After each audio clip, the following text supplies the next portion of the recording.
యుద్ధ ప్రభావం అనేది రెండు దేశాలకు కూడా నష్టమే. సరే పాకిస్తాన్ నుంచి పక్కన పెడితే మన భారతదేశం కూడా తీవ్రమైనటువంటి నష్టాలను కనిపించాం. మారణ హోమం జరగవచ్చు, మన ఆర్మ్డ్ ఫోర్సెస్ మీద అటాక్స్ జరగవచ్చు, ఇలా చాలా రకాల సామాన్యమైన జనం కూడా చనిపోయే అవకాశాలు కూడా ఉన్నాయి. అంటే వీటన్నిటిని ఎలా భారత ప్రభుత్వం కానీ భారత ఆర్మ్డ్ ఫోర్సెస్ ఎలా తట్టుకోగలుగుతాయి అసలు?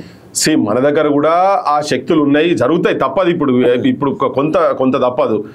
యాంటీ మిసైల్ టెక్నాలజీ వచ్చి వాడేస్తే మనం ఇక్కడికి వెళ్ళి చేసి కౌంటర్ మిసైల్స్ వేసి బ్లాస్ట్ చేసి ఎయిర్లో బ్లాస్ట్ చేసి కావచ్చు.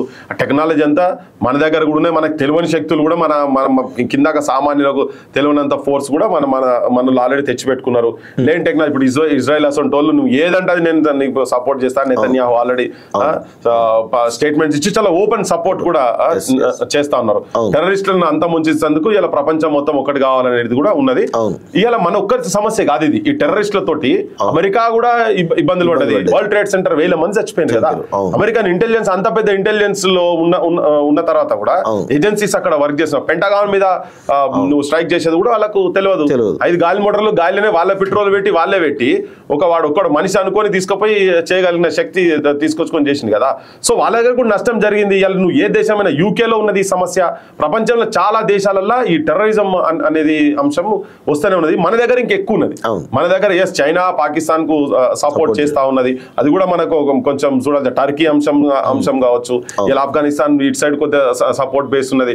సో ఇవన్నీ చూసి కొద్దిగా నష్టం అంటే తప్పదు. ఇప్పుడు ఇటువంటి వాళ్ళను ఒక దేశము టెర్రరిస్టులను ఎంకరేజ్ చేసిన తర్వాత ఉసామా బిన్ లాడెన్ అటువంటి నువ్వు పాకిస్తాన్ గడ్డ మీద పెట్టి టెర్రరిజం నడిపించిన తర్వాత అసలు ప్రపంచం మొత్తం వెంబడబడి పాకిస్తాన్ అసలు కంప్లీట్ మటమాయం చేయాల్సిన పరిస్థితి. వాళ్ళు కొంతమంది కొన్ని దేశాలు మనల్ని కౌంటర్ చేసేందుకు వాళ్ళు పెంచి ఇటువంటి వాళ్ళను పోషిస్తా ఉన్నారు దేశాన్ని. ఇట్ ఈస్ 100% ప్రపంచం మొత్తం తెలుసు Pakistan is a terrorist state. Okay, so మనకు కొంచెం నష్టం జరుగుతుంది కావచ్చు. హైదరాబాద్ మీద కూడా వేయొచ్చు అని అనుకుందాం అనుకో, తప్పదు. లేకపోతే వాడు మొత్తం దేశాన్ని ఆగం చేసి పోయేటట్టున్నారు కదా. సో వీళ్ళు కూడా ఏంటంటే మినిమం రిస్క్ తోటే చేసే సిచ్యువేషన్స్ ఉంటాయి. మరి వాళ్ళు కూడా ప్రధానమంత్రి 15 రోజులుగా సింధు జలాల ఒప్పందం రద్దు చేయడం కావచ్చు, పాకిస్తాన్ భూతలం మన గగనతలాన్ని కావచ్చు, నేవీని కావచ్చు, అన్ని కంట్రోల్ చేస్తూ నిషేధాజ్ఞలు తీసి కూడా కొంతమేర పాకిస్తాన్ ఇబ్బంది పెట్టే ప్రయత్నం చేస్తూ కూడా కొన్ని వ్యూహాలు రచిస్తున్నారు. చాలా స్పష్టంగా అర్థమవుతుంది. నీళ్ళు ఆపిరు కదా, ఆపుతున్నారు. ఇంకా రేపు ఇంకా దానికి డ్యామ్స్ పెంచుతున్నారు. అవన్నీ కూడా జరగాల్సిందే. ఎకనామికల్ గా కూడా బయట దేశాల నుంచి కూడా వాళ్ళు వరల్డ్ బ్యాంక్ కూడా అప్పీల్ చేస్తా ఉన్నారు. అక్కడ నుంచి కూడా అంతే కదా. సో ఇవన్నీ జరుగుతున్నాయి. అంటే ఇప్పుడు నవార్ నెవర్ గా ఇట్ షుడ్ బి నౌ.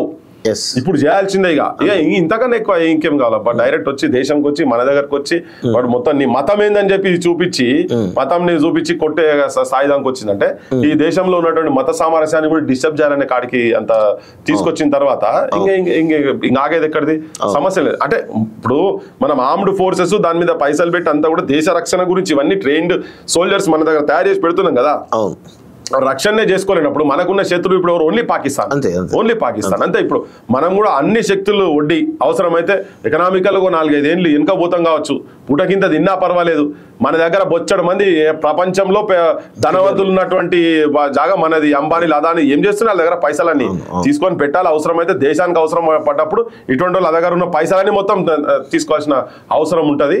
అది జరుగుతుంది, జరగాలి. భవిష్యత్తులో కూడా అటువంటి సిచ్యువేషన్స్ అప్పుడు చేయాల్సిందే కదా.